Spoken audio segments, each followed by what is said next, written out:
Hello, hello. Hey, welcome everybody. Welcome.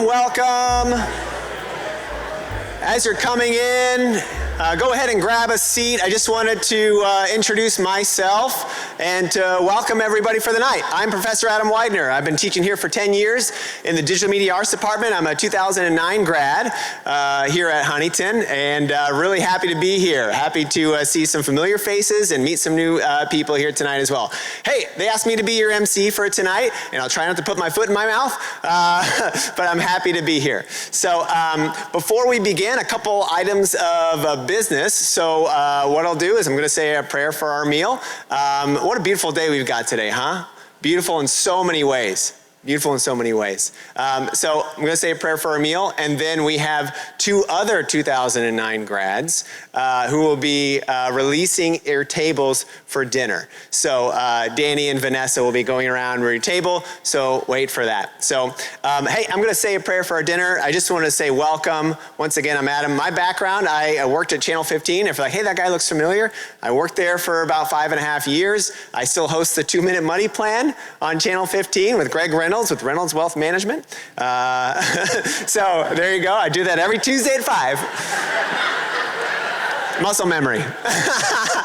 So, but Huntington made a huge impact on my life, and it really changed the trajectory. I started out as a math major, believe it or not. I was just talking to Connie back there, like, well, you're a math major? Well, yeah, they must have needed majors. They asked me to be a math major, but met Lance Clark, and the rest was history. I was a broadcast major here in 2009, and got a job before I even graduated in West Virginia. Was there for a year, worked at Channel 15 for about 5.5 years. And my wife was pregnant with our second child. And I was looking for a change of pace. So I started working here, and she brought that 2-week-old to the first dinner that night, like the welcome, getting ready for the school year. She had August 14th, my daughter Nora was born, and now she's 10. So I look at her like, that's how long I've been at Huntington, as I see you there. So, all right, well, I'm gonna not stop you from going to the food any much longer. So I'm gonna say a prayer, and we'll get started.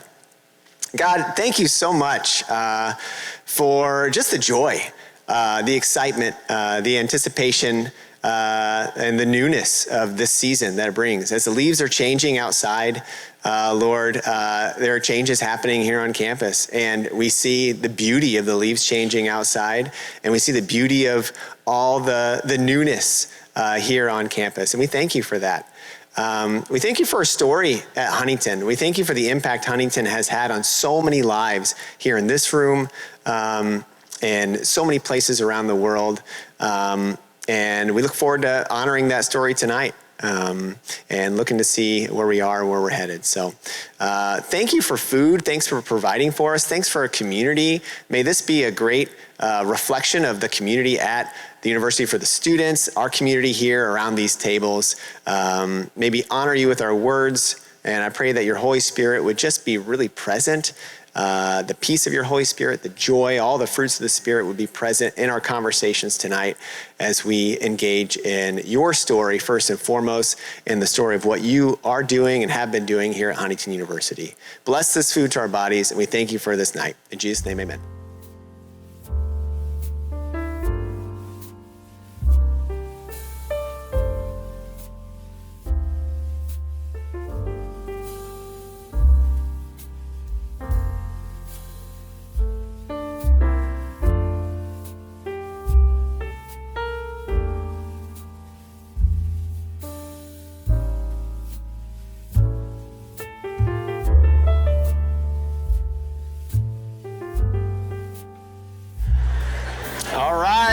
We are ready to start the program, our program here. Once again, I'm Adam Widener. I teach in the Digital Media Arts Department in the film and television side of things here at Huntington University. If you watched a broadcast, if you've watched a sporting event here at Huntington, those are my students producing those on FDN Sports. So we're happy to provide that service there. So what we're going to do is we're going to have a little bit of Dr. Pepper came to me with this crazy idea about doing a podcast, but in person, almost like a vodcast, like a video podcast. Yeah. So that's what we're going to do. We're going to have a conversation. We've got some folks here continuing on the journey that Dr. Pepper brought us on with looking in the rearview mirror. That metaphor of the rearview mirror of who's in the passenger seat with you and looking ahead. So I want to welcome up Dr. Pepper, and I also want to welcome up Millie Campbell and Thaine Campbell.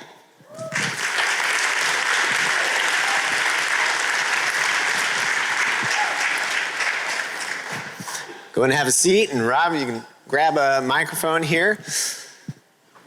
Well, welcome to our, I guess, a little fireside chat. We got a little living room set up. Fireside chat, no fire. No fire. Yeah, I guess we could get a light there.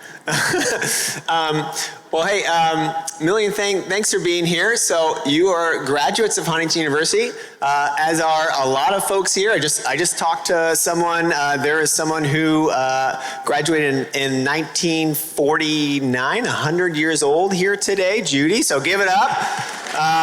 Give it up. So I think I got those numbers right. I also found out one of my film and television students is a fourth generation forester. 4 generations. Met her grandmother today. Adria Ruberg is fourth generation forester. How crazy is that? So, but you all met here at Huntington University, graduated in 1970. Tell us a little bit about Huntington. What was Huntington like back in 1970? Yeah. Mr. Mayor. Oh, yeah, put that. Is the mayor still here?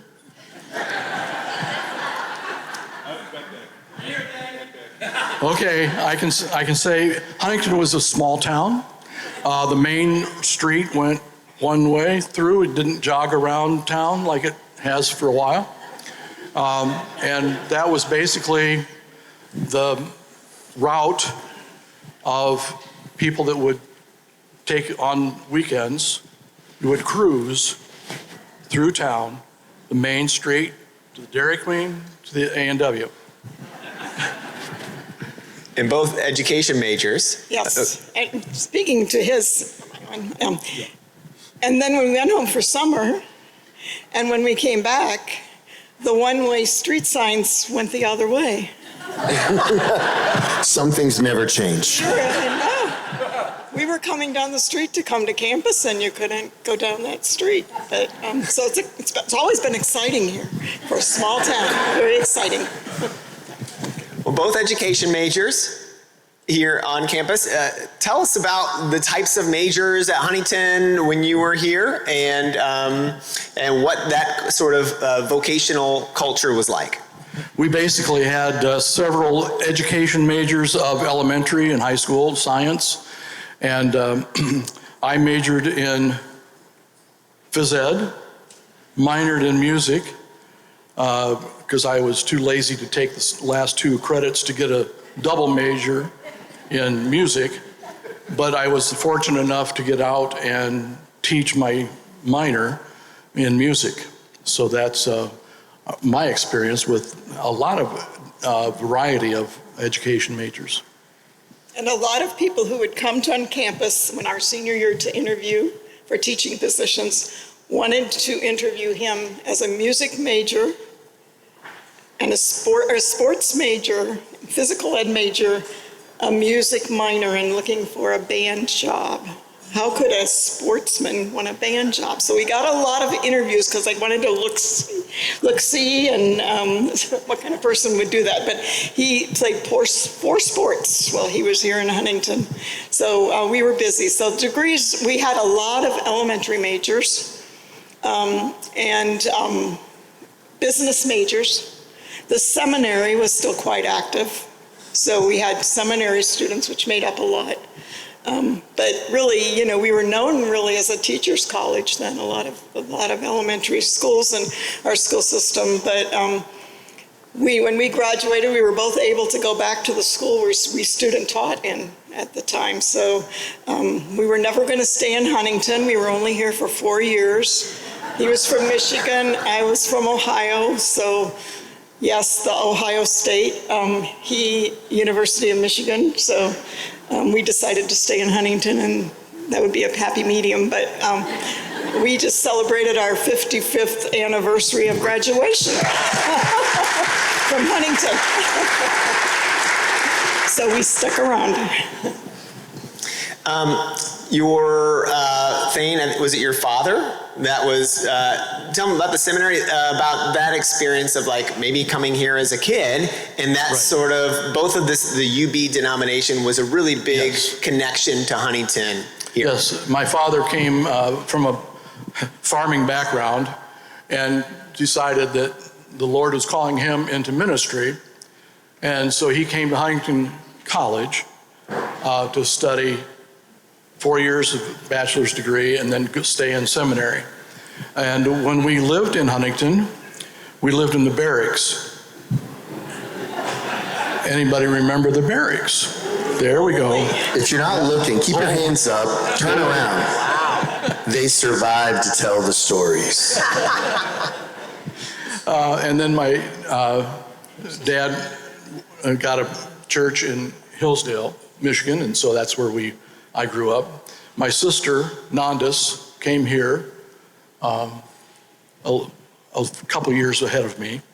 And then I came. We met at that point, but basically United Brethren background was what brought us here. My dad being a pastor and went to Hillsdale and then around that northern Ohio and southern Michigan area. And so in my family, I had a brother a year older, and then I wasn't even intending to come to Huntington, but did come to visit when he came as a student. And I went to a really large high school, and Huntington was smaller than my class enrollment at my high school. And I don't know, I think it was very much a family decision for us for where we went to college, and my parents didn't have the opportunity to go to college, but really Huntington University, once college, invested a lot in with our two families. We have 7 Huntington graduates, or we could probably, we're the rearview mirror, but we could also do the sitting along on the driver's side. Not the driver, but we have our granddaughter, Ainsley, is a student here right now. And she has a goal of graduating in 3 years, and bless her heart, she's going to make it. And then we have a future. She is a volleyball player right now in 10th grade at the high school, and she is coming to Huntington University. And she comes right now, when she's in volleyball season, but she gets a free night, she's over at the university. Now, of course, there's a little bit of pull there because her mother is in the nursing department, and she wants to be an English teacher and play volleyball at Huntington University, so she's all settled. We'll sign her up right now. Ainsley, you heard that. You can go tell your sister. The faith community here, a lot of times you both grew up in these churches in around Toledo area and Hillsdale, and then you come here and you see people from different backgrounds like that today. Tell us about the faith community, that sort of opening the eyes of God's work, what it meant to you in the college, and just what the faith community was like as a student here at Huntington University around that time. I think for the most part, College Park Church was right next door. We had chapel there. It was a place we could walk to on Sunday morning and have church. It had good ministry there. Ray Selheimer was there for many years. There was a staple of having a good relationship there. The college chapels being there made it seem like that was home facility for us. And so I don't know that we tried to stray from that at all. We didn't have cars. Our parents dropped us off at college and we were here. So we could walk many places. But I think one thing that stuck out with me, I guess, is that there were not levels, maybe of spirituality, of popularity. I remember my freshman year going to the president's house and Dr. Baker to have pizza, and they were inviting kids in because they just got a shipment of African pepper, and they were putting it on the pizzas, but never once inviting us into his home. Did I feel that he was superior to me? We always saw him on campus. Dr. Baker he knew everybody. Sometimes that was good, sometimes that was not. The community, many discussions about faith and just signs of the times took place, but we all left knowing we were still friends. We had differences. We could voice them, but then we're a family. And so that just, that was embedded in all of us, that we were family. And I would go home to my college or my community and talk to my friends, and they were going to Ohio State, and Capital University was a Lutheran school, and I would tell them I really had a lot of the same experiences they had, but then I had a lot more saying, yeah, I see the president of our college every day, or we babysit for my my sociology professor. It was just, they're like, you really do, you really see them.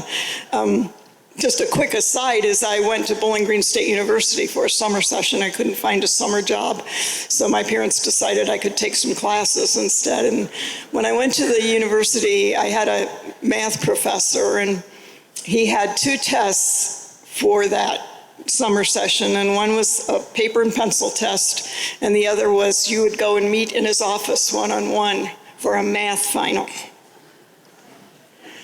And when I walked in, he asked me a question about the math, and we talked, and then he said, "You're from a Christian college, aren't you?" He says, "I think I saw that on your information." He says, "Why did you go to a Christian college?" And we probably talked for 20 minutes. He didn't say, "That's great, that's wonderful." He just said, "I understand." And I think there's a lot, we just understand we're family. We're family, and that's been embedded in me. Finally, you talked about your generational legacy. What are your hopes and dreams for the future of Huntington? We're going to end with that question. I know it's a big question. Maybe I'm zinging you with that question now, but just think the hopes and dreams as we begin to transition to our next segment for the future of Huntington University. I think basically keeping on doing the things well that are here. I think athletics, I think education, all those things are good at this point, but don't let it slide. One of mine is, I'm giving you my grandchildren right now, and I trust you, but my hope for them is what I took away from the university. And it's nothing that, we all have to work for that. We all have to work for community. We all have to work for faith-based. But I think that, just the fact we've been able in this community, because we live here, have been able to stay connected. Thaine comes twice a week for class still. And we come, it's our home, and it's family. The doors are always open. People are always wonderful, and I hope that with our community, we can just keep that openness and knowing, that we're faith-based, and watching faith in action is probably one valid, important one, and also beating IWU. Let's beat IWU. Hey, let's thank them for their time, right? Amazing. And I first met Thaine and Millie at the Tin Caps game at an alumni event. And then a couple weeks later, we saw them at College Park. And I was wondering at the college there, how many years have you been attending that church? Has it been since you were in school here? Yes, because grab your mic. I'm sorry. We attended because, it was in walking distance. But Thaine had a choir job that you had your junior and senior year in Roanoke, so he had to get a car. That was great.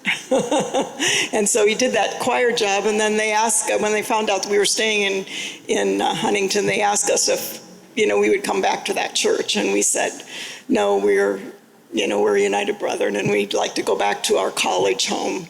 And so we have been at that church. So a lot of good faithfulness, including Ohio State and Michigan, marrying, surviving, 50 plus years. That's right. Loving each other, loving the Lord, raising your family, and now your grandchildren in this heritage. What, are you encouraged by this? I'm encouraged. Let's thank them, right, for being here. Thank you. We got a video to show you, and during the video we have our next segment, which is Huntington Present, which we're going to have Isaac Winters, a student, and Professor Tim Smith coming up during the video. So take a look at the video, and we'll continue on. Hi guys, I'm Allie. I'm Isaac Winters. And today we're going to be asking students some things about Huntington that President Dr. Pepper might not know. What is one fun fact about Huntington University that Dr. Pepper might not know? Something underground. Tunnels. We have something called the Lover's Loop, which famously passes by your house. So if you ever see students walking like this way, like counterclockwise around your house, take note. We have a great tennis program, and we have a match on the 11th that he should come to. Come cheer for Olympiad? Is he going to show up to Olympiad? Is he going to be a judge? We'll have to see. That could be cool. The bell that is outside the library is actually from a fellow United Brethren University that burnt down. I don't remember the year. You can shoot a Nerf bullet really high up in the science. Yeah. But it burnt down, and they donated it here because now this is the only United Brethren University to show that they are cohesive. So that bell is from a different university that burned down, and they gave it to us because they are affiliated. So that's a good one. Thank you. He should buy a bunch of soap and do the biggest soap fountain ever. He has to. It's not like you can if you want to. It's an obligation to go to the silent disco. If he doesn't know about that, then he should. All right, you heard it here, Dr. Pepper. I hope that was helpful to you, Dr. Pepper. And we're excited to have you here as our president. Bye.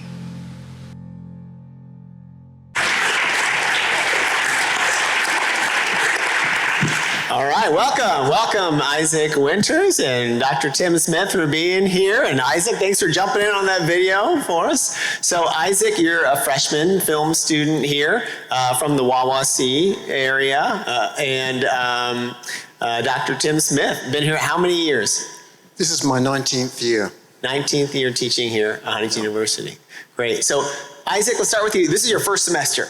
Yes. Yep, and I had you're jumping up here semester one. Thanks for having the courage to do this and come out here. I had you as a camper, started out in our summer camp, our School of the Arts Summer Academy. Tell us about that decision. Like, you're trying to find a college. You've got a lot of choices out there. What drew you to Huntington? Yeah, so really it started with my teacher, Mr. Jeremy Van Loo, and he told me about Huntington, and he told me about other places that I could go to attend to go after my dreams in film and audio. And so I went on a lot of visits, and Huntington was just one that really stuck out to me. And they had a camp going on in the summer of my junior year, and so I decided to attend that film camp, not knowing that I would want to spend the next 4 years here. And so yeah, just going to that camp, and that week from working with the equipment, from asking questions, and everyone was so helpful and so patient with me. I had so many questions about this and that. And another thing that really sold it for me for going here was you with the mandolin playing worship music. Yeah. So if you didn't know, Adam is talented of playing the mandolin. It's like a little guitar, you'd say. Yeah. And just playing worship music over by the hub, and everyone was just enjoying their time there. And I really felt the presence of God during that moment. And I'm like, yep, that's it. I'm gonna come here. And so, yeah. And through that, and also another big contributor to deciding, I want to come here was Lance Clark coming to talk to me. and talked to the whole class about Huntington University back at my high school. A lot of people had come through saying like, hey, our college is the best. You got to come to our college. But Lance, he was like, go explore all the colleges, but I promise you Huntington is where you're going to want to be at. And he really chose the relationship over the transaction, and that was really what another big thing that sold it for me to come here. Great. And Dr. Smith, maybe the Cliff Notes version of I know I talked to you a little about what drew you to Huntington, maybe not Cliff Notes, maybe the AI generated summary version of your journey to Huntington. I didn't want to come. And I remember flying in for interview in mid-February, and it was atrocious. There was 17 feet of snow on the ground. I met the history department. They were totally ornery. I was like, I can't work here. This is not good. And I prayed with Blair Dowden when I came for interview. And whilst Blair prayed over me, the word go came into my mind. And I was like, oh, good, this is confirmation. I'm out of here. I don't have to stay. This is great. Flew back into England and talked to my wife. We went off to church the morning I flew in. And he's no longer with us, but Jeffrey, the pastor, was preaching, and he was preaching on the word go and how the word go can mean come. And it was like, oh boy. And I was like, nope, not going. And I'd already had an offer to work at my alma mater. I was tenure track position. That was going to be fine. And we had this word go, and it was niggling around in the back of my mind.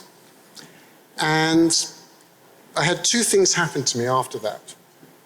Firstly, I had a student in my office. I was teaching in an English university, and he came and he said to me, I've been diagnosed with testicular cancer, and I don't know what to do with it, and I don't know how to be a student with it.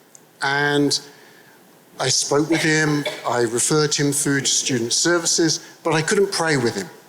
Because if I'd have done so, I'd have lost my job. Because it's a totally secular system.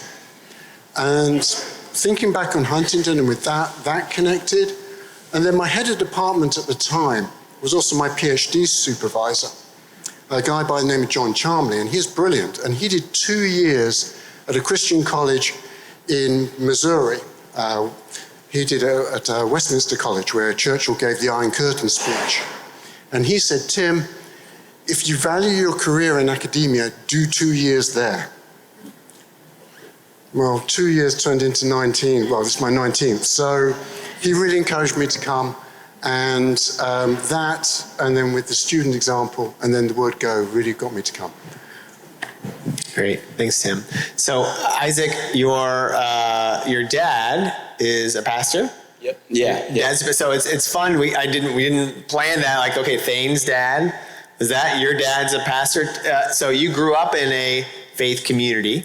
With that, tell us about your first impressions of the faith community here. You talked about it a little bit, but first semester, what is it like trying to, okay, I had this thing at home, now I'm off on my own, I'm trying to get plugged in here on campus, there's things going on. Maybe tell us about first impressions here of the faith community and trying to continue that on here on your own. Yeah, so when I first got here, there were so many student leaders, whether they were sophomores or freshmen or juniors and seniors, inviting everyone and anyone to go to their club or their Bible study, and that's just been very good. And joined a couple of them, and so it's been great and great to grow my faith through the clubs. And I'm also a track and field here. I'm a runner here, and really enjoy running around in circles. And he's really fast. Yeah, thank you. And so that's been good because I've done track all throughout high school and middle school. And what really makes Huntington Track and Field stand out is the Bible study that we've started. I think it's been going on for a while, but I've never had that I've always tried to bring God into my running, always tried to pray before meets, but now having that at the college level and just a team full of just great people who are there to pray with me and not, be alone in that has been a real big encourager to my faith, and the classes too. I feel like I go to classes and I'm like getting preached to, and it's like such a good way of learning through that. So yeah, it's really grown my faith through classes and sports. Thanks, Isaac. All right, Tim, transitioning gears a little bit. The higher education landscape is changing. And Rob and I will talk about this here a little bit in the future. So how do you see our community kind of adapting to some of those changes? I mean, Rob spoke about this in terms of when he was in the inauguration. We're so polarized, and we live in such challenging times. And that means we've got to be so steadfast as a Christian institution in very challenging times. And we're not going to take one side or the other. We've got to produce critical thinkers that are going to carry the beacon of Christ into the next generation. And so it's essential for us to hold and to be steadfast within this. And the way we're going to sort of approach this in the next few years is we are totally refreshing the academic core. And we're going to have this new core, it's the Forrester Foundations. We're going to have 4 unique classes to Huntington University, which really double down on our faith integration. This will be a core that is probably the most Christian core that Huntington has ever had. And we're going to produce the next generation of thinkers, but of pastors, preachers, everybody out there in terms of lawyers, doctors, you name it, who are going to be kingdom building, kingdom focused. And that core is going to help us to do that. And I think that's really captured the imagination of the faculty. And I think it's going to be a real sort of stepping stone for Huntington as we go from strength to strength.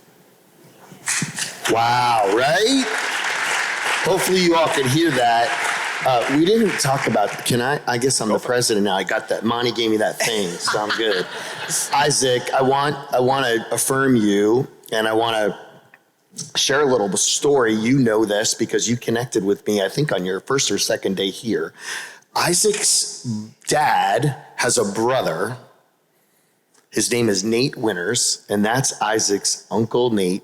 And Uncle Nate was a pastor at the church where we just came from for over 20 years. So we announced in our community, the Peppers are moving to Indiana. Kristen worked at our church for 18 years. I'm on the elder board. Our kids grew up there. Everyone's like, oh, this is great. We're happy for you, but we're also sad for us.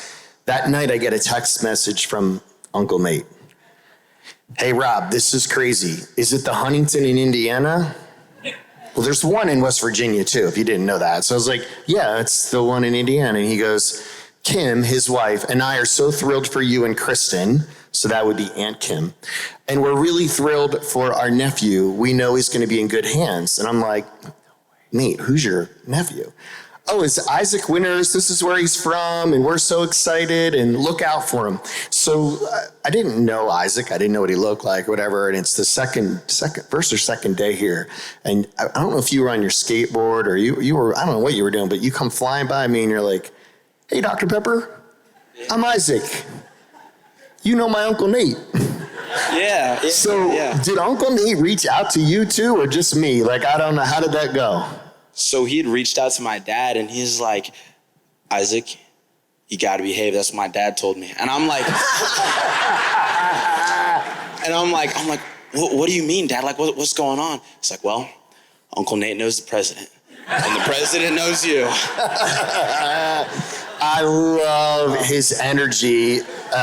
If you want to see the future of Christian young men who care about all these things that we care about, holistic learning and development. Isaac cares deeply for the Lord. He's an athlete. He's a creative. He's, as we would say in New England, he's wicked smart. And like, don't you just want to hang out with this guy? It's wonderful that we've got students like this choosing Huntington. And Professor Tim Smith, he was kind of spying on me throughout the early. You want to talk a little bit about how you got to know me early on before I even got to know you? You were listening in on some presentations and conversations and such.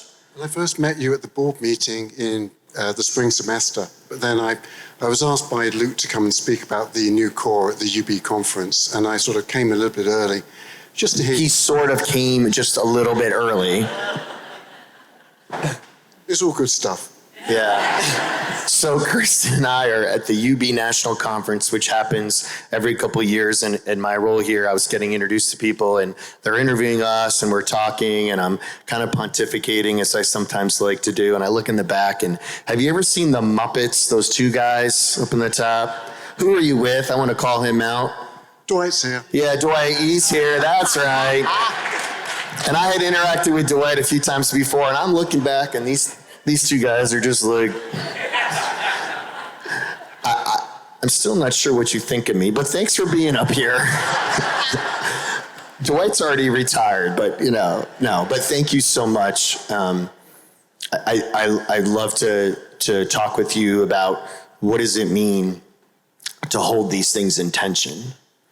And I was hoping maybe you could talk a little bit about some of the personal affirmations that you've had in the classroom when you see the light bulb go off for a student, that they don't have to live in the tyranny of the urgent, that they can be in kind of what I've been referring to as the both and, or the genius of the and. I'm sure you've got some thoughts on that. So maybe one short little snippet of the last couple of years when that light bulb has gone off for a student. Our students are brilliant. They're absolutely amazing. I think that in terms of the light bulb going off, I think one of the ones from the last few years, I've got one at the moment who he was just incredible when he was in class, and suddenly he went from being a really nice student to being a little bit of a pit bull. A little bit of okay, this is going for me, I get this, I can wrestle with it, and I can actually sort of play with it in 2-3 different dimension ways. And I just saw him grow to the next level in doing that, and the confidence that came with it and how that really invigorated him. And you could see the students around him thinking, hang on a minute, I want to be a pit bull too. I want to be able to, wrestle with something, but also articulate it back and take it sort of what is a historical concept, turn it inside out, stand it on its head, and get it to beg for me in terms of what I want to present in a classroom. And seeing them do that with sort of things that sometimes we take as being quite simplistic ideas and really take them into complex ideas, wrestling with it, seeing it how nuanced it is and how multifaceted it is, that was a really amazing experience. I want to go back to school, don't you? I want to sit in that class. What other questions do you have? Sorry, Adam. I think that's about it. I was just going to end with like a big picture, hopes and dreams for Huntington. We're ending all that. Big picture, where would you like to see Huntington? Now you just started, you got some time left. Or either of you hopes and dreams for the future? Well, I got plans for the future, but I know God's plans are greater, and I'm sure Huntington's got some great plans and great stuff that they want to do, but we got to all give it to God. I think the challenge for us in the next few years is to not be the best kept secret in the Midwest. And I think we've got a brilliant product, and we've got to shout about it. Amen. All right, let's give it up for Tim and Isaac.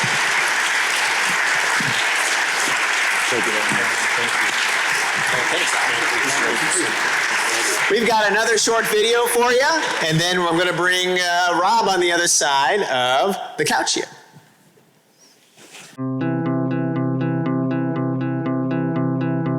I'm Isaac Winters. And I'm Allie Butts. And we're here to give words of wisdom to Dr. Pepper.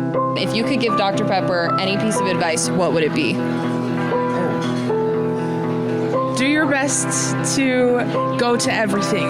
Like, interact well with students and make time to just love on them and hang out with them because we think you're cool. Just keep going and do everything for the glory of Christ, I would say just keep loving Jesus and seeking Him. Trust in the Lord and trust His plan and just keep moving forward. Be strong. Trust in God. Know your students, love them, because to be loved is to be known. Yeah, and I think you can do a fantastic job at that. I don't really have any. I know he's got this. I've talked to him a couple times. He's a really great guy. He seems like he knows what he's doing. I trust him. I'm not out very much, but I'd love to see him more, so maybe he should find me. I work at Starbucks, so if he can come in and get a drink, that'd be awesome. Make yourself like available to students, like be around, like for one, like I feel like doing a great job because I've seen you around, and it's fun to see you like driving around in your golf cart while some of us are playing disc golf, and so I think it's really fun to see you around, interact with you, and yeah, just be open and available. A lot of stuff happens on this campus, a lot of it late at night. I think he's got it. Good luck to you, Dr. Pepper. See ya. All right, so we've in the rearview mirror. We've been looking forward each time. Each time we're kind of looking back and looking forward each time. So I didn't know if I should ask you to lay down here for a therapy session or a, no, no, that was, all right. So your family has been in Pennsylvania for over 30 years. What have you learned about coming to Indiana and about Indiana so far? Well, I've said this before. I said it at the national conference. I've said it a few other places, and we were talking about it tonight at the table. The pork tenderloin sandwich is no longer a mystery to me. It's kind of a good metaphor for each of the places that I've lived is unique culture. So, and we're talking about in sandwiches, right? So Central New Jersey, yes, there's such a thing. We love to eat a pork roll, egg and cheese on a good hard roll or bagel. And no, I don't mean Panera bread. Like you just don't have it here. And then in Pennsylvania, where I went to school, met my wife. She's from the Philly area, the suburbs of Philly, north of Philly. Of course, it would be the Philly cheesesteak. And no, I don't mean Arby's. And so, here, each of those places has a unique culture.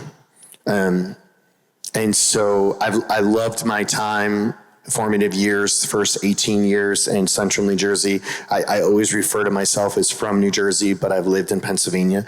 And, there's a joke we say, you can take the boy out of Jersey, but you can't take the Jersey out of the boy. There's moments where I still feel that rootedness of kind of that gritty, suburb of New York City, that experience I had and those things.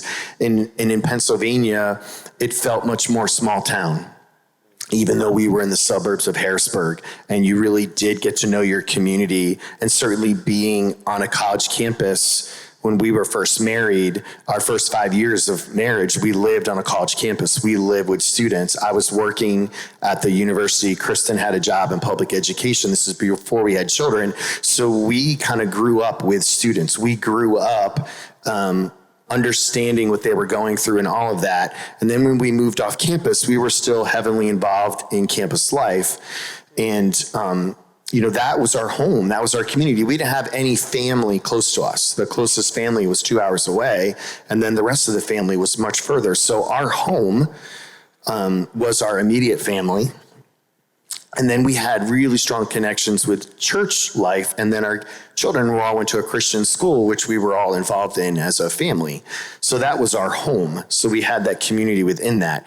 The unique thing about Indiana is I think Huntington is unique and special. Huntington University, but also Huntington City, Huntington County.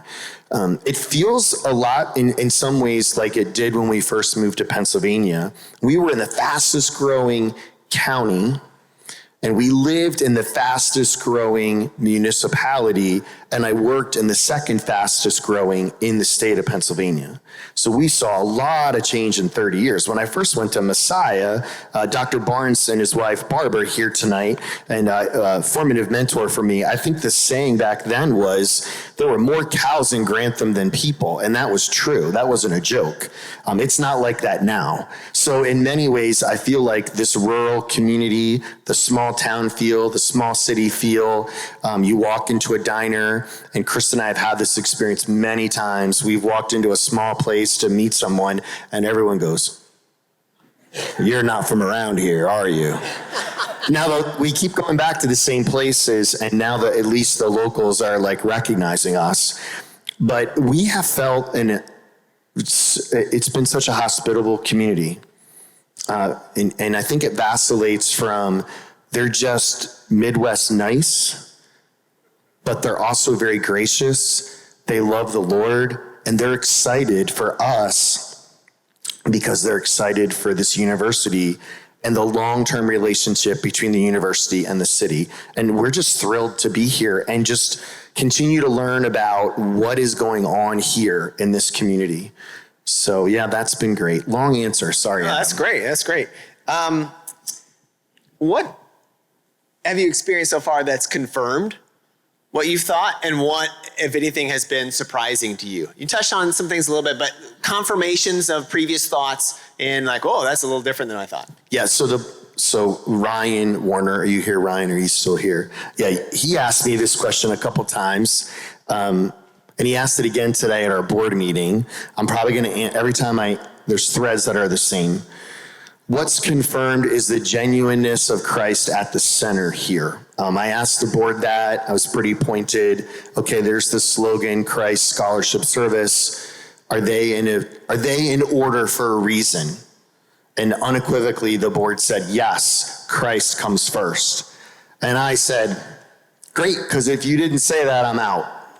And they just kind of looked at me, Monty, and gave me one of those Monty Widener, like, and I was like, no, that's the right answer. I was interviewing them as much as they were interviewing me. There are many Christian institutions that have these slogans and taglines to raise dollars, to recruit students, to appease stakeholders. I haven't felt that here. We firmly believe that Christ is at the center. I hope you felt that in the service. If you were in chapel this morning, I hope you felt it at the 3 o'clock. I feel it every day on this campus. Christ is at the center. So that was confirmed. What I didn't know is what Professor Smith said, how brilliant the students are here. Beyond what we thought we were going to see, honestly. I didn't know Huntington. I had some friends who had worked in higher ed, who had done some time here. I talked to mentors. I did a lot of research, but you don't really know it until you meet the students. When we spent a week in Arizona, I don't recommend that. It's a dry heat, but don't listen. It was 120 degrees when we were there. Not just one time, every day. And the students in Arizona are brilliant and they're creative. I got to go to our Indiana Tech campus in Fort Wayne at an open night, a recruitment night, and I got to meet the faculty there in the accelerated nursing program and talk to some of those students. Off the chart. I've met student leaders here. We hosted over 100 student leaders at our home before the school year started. They're thoughtful, they're engaging, they're real. They don't have it all figured out, and they know it, and they're not pretentious just to ask you questions and just be real. That's hard to find. It's refreshing. And they're just engaged in their academics. We have students, you advise them, one major is not enough. I want 3 and how many minors, and can I do a certificate, and I want to graduate in 3 years. And they're not perfectionists, although some might be, but they genuinely are here because they want to learn and they want to be in community. And I just love that. I didn't expect it to be this good as far as who the students are. It's just amazing. And I love it. Yeah. So speaking of students, sporting events, volleyball games have been going on, soccer games have been going on. We're at a recent volleyball game, and I'm on the broadcast. There's students on a headset, and they're like, oh, hey, there's Dr. Pepper. He's in the crowd. All right, get a camera shot on Dr. Pepper. We got to get a Pepper cam. So we're like, you have a Pepper cam now. Yeah, so like, okay, where is he? And then I'm like, okay, I'm just going to listen to what they say. What are they going to say? Like, oh, he's got aura. The aura. He's got the aura. I'm like, I don't even know what that means. I'm like, what are you trying to do? Did you Google that? Yeah, it's good. Did it get blocked by the filter? No, I did not. Did not. But it's so, and these students go out and they do these interviews and they have such poignant things to say about love and being known and sort of things. Like, wow. So as the president, you're at these sporting events, you turn into a bit of like part of like, not Norm the Forester mascot, but Huntington's mascot. You're the face of Huntington. So what do you think about that? You're at this, you've got Pepper Cam. Kristen, did you know this was a thing? You got the aura. Yeah, I mean, it's hard, right? So at 23 years old, I was in graduate school, and I was hired to be a residence hall director in a hall of a building that my wife had just literally moved out of a couple weeks before. We were married for 4 weeks. We moved into an attic apartment of a house, and I was in graduate school. And the plan was to finish graduate school, and we were moving away. God had different plans. He called us into this residence hall, and it's the first year of marriage is not for the faint of heart. She was a first year teacher. I was in graduate school, and we were immediately living with 200 and some people that were only a year or two younger than us, and some of them were first and second year students when I was a junior or senior. So you're like, well, what is it? I mean, we affectionately call this in residence life living in the fishbowl. We did this for 5 years. It was unbelievable. And then we moved off campus. We raised our children, and we joked, like we told our kids, because they're all out of school now and pursuing careers and all these things. And we said, we're thinking about we're moving to Indiana. And they're like, what? They're like, yeah, we're going back to college. So we're living in the fishbowl again, and in the house on campus. It's a wonderful house. And we love the life and vibrancy of it. My wife, Kristen, she's brilliant at this, and she said it a couple times. We joke about it, and presidents that know me, who say, "Are you sure you want to do this?" You're going to be the living logo, which is what you're saying. And so I was like, we need to get something from the store. I'm kind of hungry. I'm going to run across the street. I want to go to Walmart, and it's late at night or something. And she'll say, "You can't wear that." Like, it's just shorts and a t-shirt. She's like, first of all, that's a really old shirt. Second of all, it says Messiah. And put a hat on, you look like a bum. I'm like, okay. She doesn't say it like that, but that's what I hear. She says it much more graciously. She's like, are you sure we need to go to the store tonight? Maybe you can get something from the cabinet that's already here. And really, I think, what we're learning is something that I think most Christians should be aware of. The world is watching. And when you're in a leadership role, it's a different level of watching. But what would it be like if everyone who professes faith in Christ is always thinking every day, 24/7, how am I representing the Lord today? For me, it just feels a little different. I'm representing the Lord, I'm representing my family, my heritage, all these things, but I'm also representing this university. And Adam, I gotta say, most of the time I go to places, people are welcoming me in. They wanna hear about Huntington, they wanna meet me, they've got great connections and great stories, like some of the ones we've heard tonight. But there is this heightened sense of like, they're watching. I'm not a big fan of the pepper cam just yet though, but we'll see. And I also think a number of my mentors have said essentially this in a nice way. Who are the people who are still going to speak truth to you? Because the problem that many leaders have when they fall and they struggle is they surround themselves with yes people, and it becomes about them. So I've intentionally learned, sometimes the easy way, sometimes the hard way, to surround myself with people who challenge me both personally and professionally about keeping it real. Like, what's really going on in your life? How are you really doing? And those people are few and far between, but they're trusted with some deep information and some deep things that are important to me. So, I think students, what they want to see is authenticity. And what they want to see is your struggle. And what they want to see is hope that they don't have to be perfect because we have a perfect, loving God who loves us regardless of our flaws. But there is this balance of how much are you really going to let them see versus, this authenticity. And, if we're honest, I think we're all dealing with that no matter if we have a title or not. That's what we're dealing with. Yeah. Thanks. All right, so higher ed, we're going to transition gears. Talk to Tim, Dr. Smith about it a little bit. Has its challenges. Someone might come to you and say, why in the world would you want to keep going down this higher ed route and not only go down this route, but be the president of an institution when you've got all this stuff going on? Yeah, there's a lot of people who've asked me that. And I've asked myself that, and people have asked me, like, is this something as students, they're great because they just shoot straight. We had a group in our house the other night. It was a women's volleyball team. They were here for dinner at the house, and the one young woman, and only in a way, a first-year student just looked at me and she said, "So how long you been planning this?" Like, what? How long you want to be a president for, and why Huntington? Like, whoa, okay, we're going to do this. And I just said, well, I haven't really planned for this. I mean, it's been a season of discernment, of open hands, of saying, okay, Lord, where do you want us next? And it causes great pause because the industry of higher education, if you're going to call it an industry, it's been evolving for a number of years, but like many things in society right now, the pace of change is unprecedented. And in marketing and sales and growth, we all want hockey stick growth, right? So, it goes like this.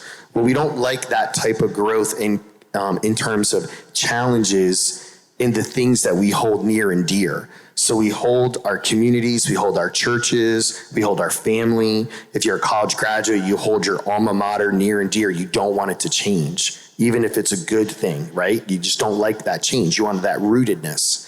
In higher ed, in small colleges, big colleges, and everything in between, the market forces are so strong that we're not able to hold on to all those things. And so that's why people ask the question, like, are you sure you want to do this? And I'm sure I want to do this, and I'm not going to do it alone. And I've told people here repeatedly, it's going to take a team that's connected to the long-term vision of where we're going, because you can't do it alone. And I've seen leaders try to do it alone, and it doesn't work. And so, yeah, people have asked me that question. I'm also fortunate, and some of my mentors are here tonight from people I've known for well over 30 years. And so they've shared bits and pieces of advice and wisdom with me. And to a T, here's what they say. Make sure there's smarter people than you in most rooms, or not, basically every single room you go to. So my goal is to build a team and to develop people so that we can face these challenges together. Certainly, I think that the Lord, with a guiding force in that, right, that gives us that solid rock. But, part of that is recognizing the gifts, the talents, the abilities, the experiences of people around you, and realizing where you can succeed and bringing those people in so that you can face those challenges. So, yeah, we got some challenges, but we're ready to go. Love it. Speaking of challenges, what are maybe some challenges that Huntington specifically faces, and how do you address those?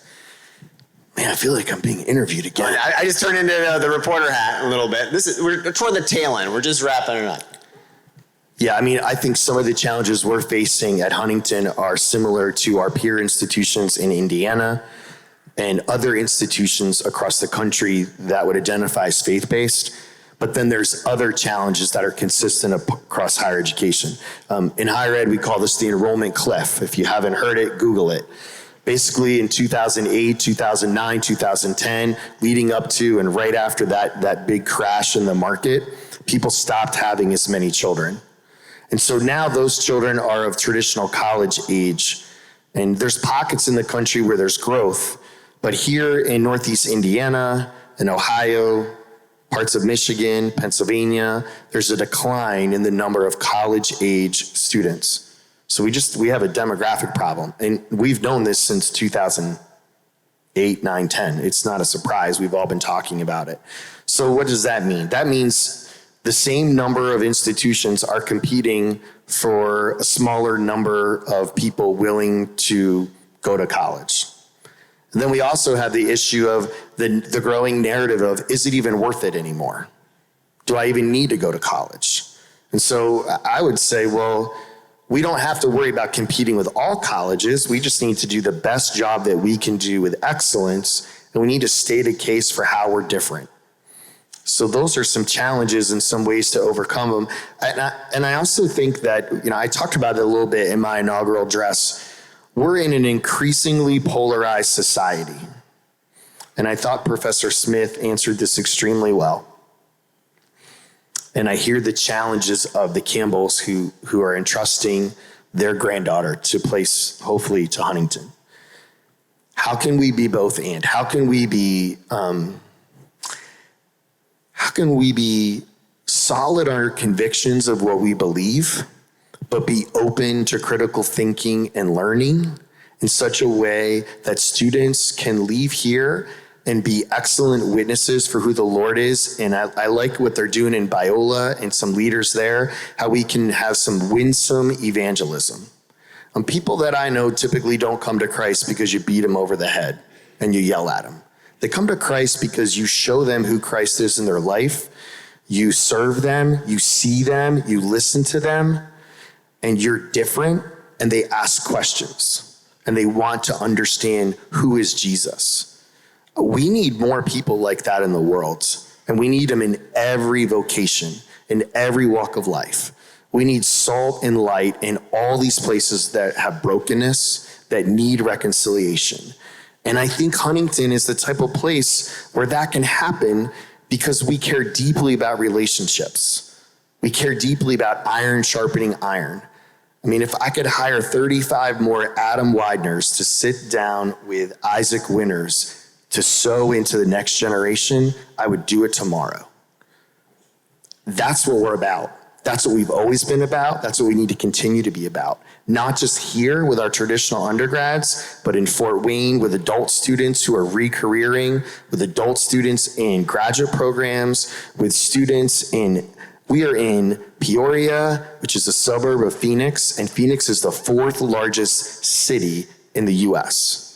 And we have a footprint there, and we're presenting the gospel, and we're discipling students and training them up in digital media arts and occupational therapy. Who knew when this place was founded that we would be doing those programs in a place called Peoria, not Illinois, but Peoria, Arizona? That's why I do this. For me, it's always been about student-centered, student success, developing the next generation of leaders, and finding ways to make college affordable for them. That's why we're here. And I think if we lose sight of that, then the challenges are so bad, we're like, it doesn't matter anymore. And I think if we can get through these challenges, they're gonna be hard, but I think the way you get through it is you keep the why at the center. Why are we doing this? Yeah. Hopes and dreams, final thoughts. We talked a lot about this so far, but just closing thoughts here. Yeah, hopes and dreams. To have a culture that people want to run to.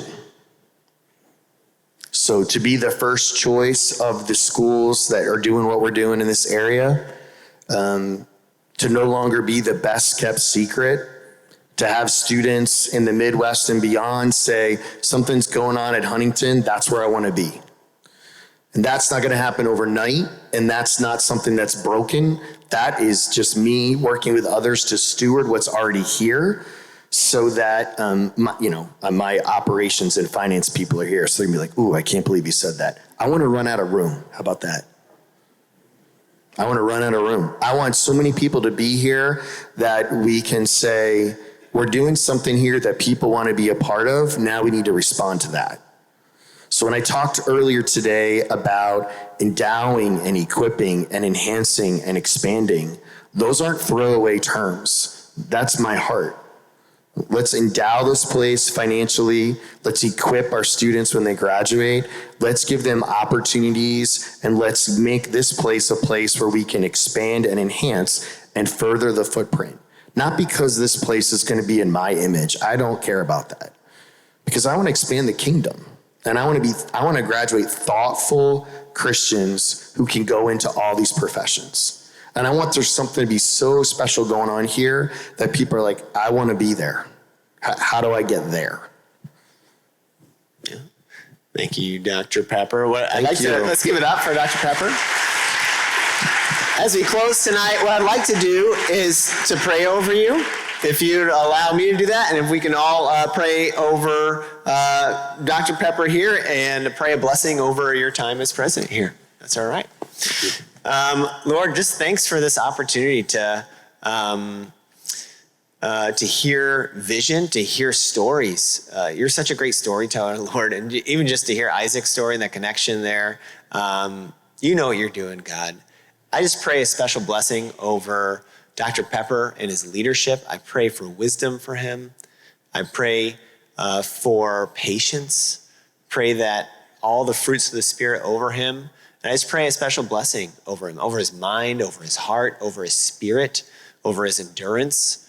And I just pray for discernment for him and all the leadership team here as we move forward into the next chapter of Huntington University. Thanks for this place, God. Thanks for what it's meant to so many people. And continue to just pour your wisdom and pour your blessings out. I pray a special blessing over Dr. Pepper and his family, that you would continue to use him to impact this world for Christ, and lead this university to do likewise. In Jesus' name, amen. Well, let me thank you on behalf of Kristen and our family. The team who put all this together is amazing. And I think we should, because they're all floating around and they're working behind the scenes. So can we please thank all of our operations and dining and everybody?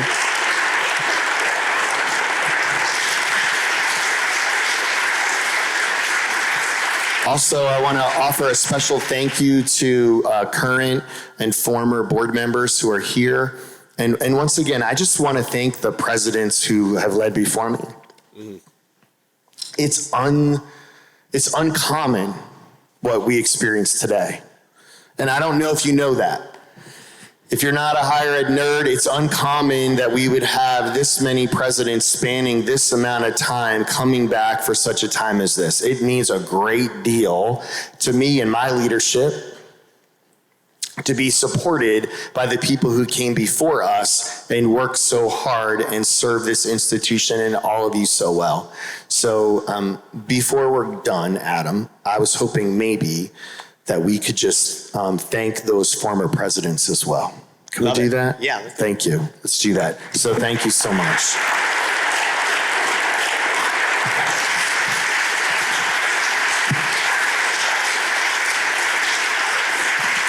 Cool, and thanks to our sponsors for helping make this night a possibility as well. You can see that on your table. Thank you for those who donated and allowed make this event happen. So thank you. Have a great night. Enjoy the change of season, and Lord bless you. Thank you very much.